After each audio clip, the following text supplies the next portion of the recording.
Hello everybody, and thank you for joining me for another Batman 1966 review. Today it is Season 1, Episode 9, Zelda the Great, starring Anne Baxter as Zelda.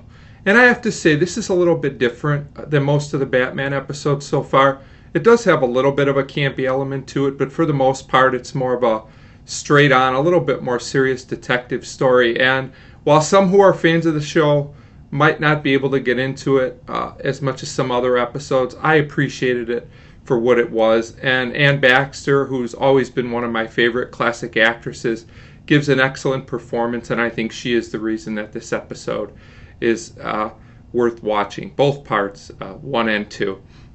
And also I have to say that Adam West probably gives his best performance so far as Batman, as he's able to really use his detective skills in this episode. Now, as far as introducing the new villain, Zelda the Great, I thought it was kind of interesting. This is a villain I wasn't really familiar with, and it appears from what I can tell that she was created just for the show. It's interesting that they chose to make the first head female villain a made-up character instead of a more known villain like Catwoman, who hasn't been used in the show yet, but Anne Baxter makes it work, and it was fine. The episode is a little bit slow, but I feel it sets up part 2 nicely. So we start with a theft of money, and it turns out this has happened 3 years in a row on April Fool's Day. But the odd part is that some money was left behind. There was only a certain amount stolen, and so this becomes a mystery, and Batman is called in. And since there's no real leads to the case, Batman decides he is going to concoct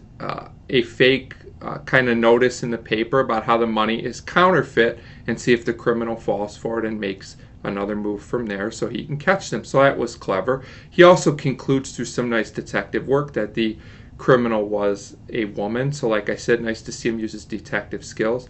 Then we are introduced to a villain named Evil Ectel, I think is how you say it, or Evil Ectel, I'm not really sure. And it turns out that Zelda is a magician that works under this man, and the reason she takes the money is because she always needs it to perform a new magic trick. So while Zelda's a villain, she does have a little bit different motive than our other villains, and as we'll see in the next part of the episode, even though she's a villain, she has second thoughts about it, and it really adds depth to her character. And like I said, it's very well portrayed by Anne Baxter.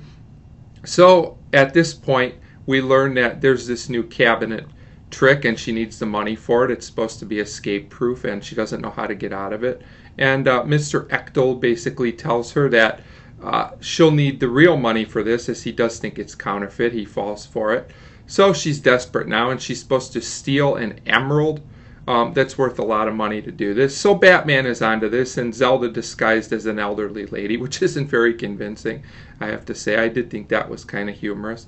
Batman puts some kind of tracking device on the emerald and puts a fake emerald there, but it winds up getting, one gets pulled over on Batman because he finds the fake emerald basically thrown away or trash, and Aunt Harriet makes an appearance here, and somehow she gets dragged into this by being tricked, basically.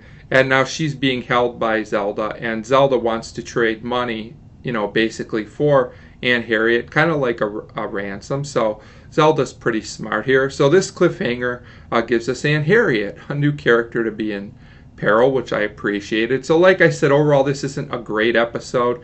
It's a little bit slow in parts. We don't get any big fight scenes or anything that exciting, but I do think it's a nice setup for a solid part 2, and for me, a nice change of pace. So I do recommend Zelda the Great, and I give it a 3 out of 5.